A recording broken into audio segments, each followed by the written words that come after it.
uživali smo malo u dobroj muzici i čuli šta ima novo kada je Zdravko Čolić. Jeste, i ostaćemo u sferi muzike. Da vas samo podsjetimo da je danas 19. decembar, da je danas Sveti Nikola. Svi vi koji slavite, još jednom da vam poželimo srećnu slavu. Svima vama koji odlazite kod nekoga na slavu, da preporučimo da ukoliko idete automobilom, ne pijete ili ukoliko želite da nazdravite sa domaćinom, parkirate automobil. Ali ajde da ostanemo, bit će danas muzike, u mnogim kućama će se zapevati, fino proslaviti i Sveti Nikola, a boga mi bit će i zanimljivi dešavanja u gradu, ostajemo u sferi muzike i kulture, ili tako, Tamara? Upravo tako. Kvalitetna priča u nastavku, kvalitetna muzika, svakako nešto što ćemo najaviti upravo u narednim minutima i zadovoljstvo mi je što se i ovoga jutra družimo sa Katarinom Ranković i Ljubicom Damčević ispred Katarina i Ljubica Dua. Dakle, još jedan događaj koji zaista vredi najaviti i drago nam je zbog toga. Biće zanimljivo čuti ovu priču. Ja sam evo načula nešto pre uključenja i svakako vas pozivamo da ostanete sa nama. Dakle, u najavi je koncert ovog dua u Muzeju nauke i tehnike. Ja neću odmah u najavi sve da otkrivam. Ostaćemo zajedno u okviru ovog druženja da čujemo upravo nešto što je i najzanimljivije, a to je da i eksponati igraju ulogu u ovom koncertu. Katarina Ranković, klavir, Ljubica Damčević, violina, dakle Katarina i Ljubica duo. Koncert je 21. decembra i ja ću tu da stanem, da čujemo vas i da vam poželimo dobro jutro. Dobro jutro. Dakle, ja sam malo odužila najavu, ali bit će zanimljivo čuti ono što ćete nam vas dve ovoga jutra reći u susret ovom događaju. Dakle, za početak da kažemo da je u Muzeju nauke i tehnike. Da, sa početkom u 20 časova i ulaz će biti slobodan. Da, to nekako odmah na početku da kažemo, ali to znači, da znači da ljubitelji dobre muzike mogu da dođu da vas čuju taj dan. Em će vreme poslužiti, inače da, bit će lepo vreme narednih dana, kažu meteorolozi, em je ulaz slobodan, tako da zaista nema izgovora da se ne ode na jedan ovakav program. I sad kad sve to znamo, da čujemo šta je planirano za 21. decembar. Pa planirano je da sviramo naše autorske improvizacije koje su, da kažemo, u tom nekom Balkan Jazz Fusion stilu. I interesantno je da kažem da ću ja svirati na eksponatu koji je star 105 godina. To smo htjeli da čujemo, da. Kako zvuči, da pitam kao laik? Kako zvuči? Zvuči jako dobro. Super. Moj štimer je otišao, sredio ga. Mislim, to nije bilo u planu. Onda sam ja prosto ušla u taj prostor, malo smo istražili. Ja sam rekla, pa zašto ne bismo svirali, mislim, zašto ja ne bih svirala na nečemu što je prosto raritet da se danas izvodi na nekim eksponatima, tako da drago mi je da ću posle dužeg vremena ja svirati na baš tom eksponatu i da će moći da se koristi i u budućnosti, nadam se, u tom muzeju. To će biti zanimljivo, dakle čuti, evo i meni je bilo zanimljivo da čujem da će tako uopšte nešto biti deo programa koji je planiran za 21. decembar, pa verujem da će onda taj utisak biti specifičan vrlo toga dana. Ti si pomenula u koliko sati to sve počinje, ali tako? U 20 časova. I otprilike koliko programa obično traje kada vas dve nastupate? Pa oko sat vremena. Otprilike je toliko. Zavisi, uvijek od trenutka. Mislim, nekad nas ponese pa malo i duže.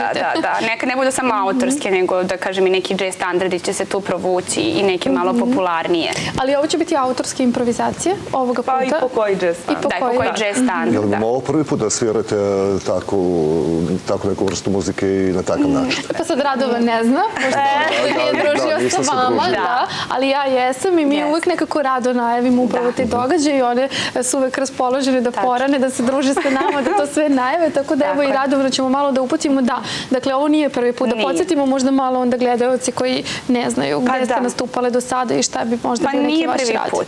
Da, mi već 3 godine sarađujemo, doduše godinu dana intenzivno u ovoj vrsti muzike, ali nastupali smo i na tom Late Night Stage-u Jazz Fest Sarajevo, to je interesantno.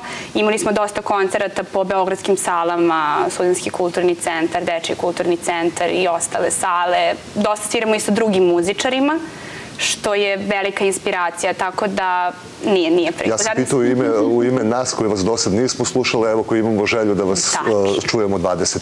A verujem da smo mnoge zainteresovali. Hoću da pitam isto za neko prethodno iskustvo, upravo da napravimo tu neke paralele, kako je nastupati sa drugim izvođačima, kakve razlike između nastupa po ovim salama ili na eventualno nekim festivalima. Šta je to neki najveći izazov svakoj bio?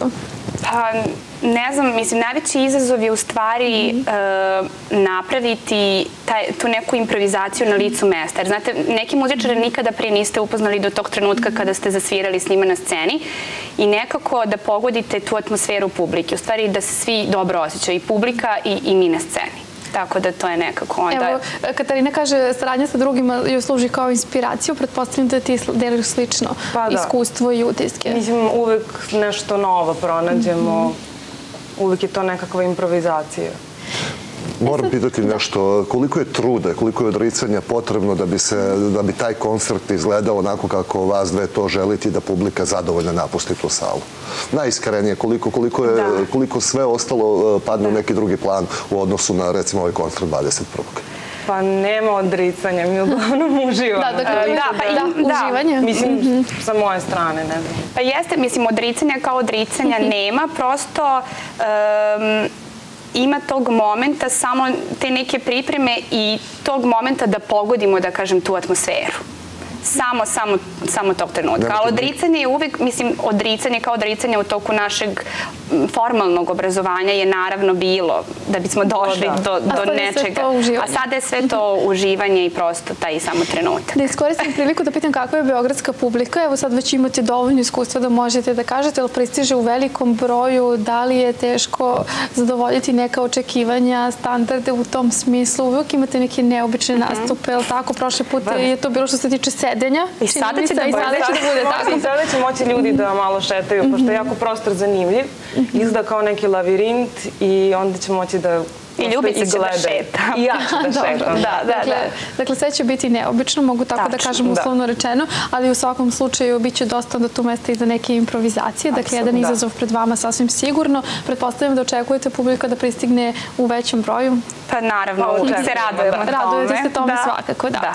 Dakle, 21. decembar, još jednom samo da ponovim, Muzej nauke i tehnike. Ono što je zanimljivo jeste da će Katarina svirati na jednom od eksponata, je li tako? Apsolutno. Star, koliko si rekla? 105 godina, da ne preteram, ja sam 105 godina, da.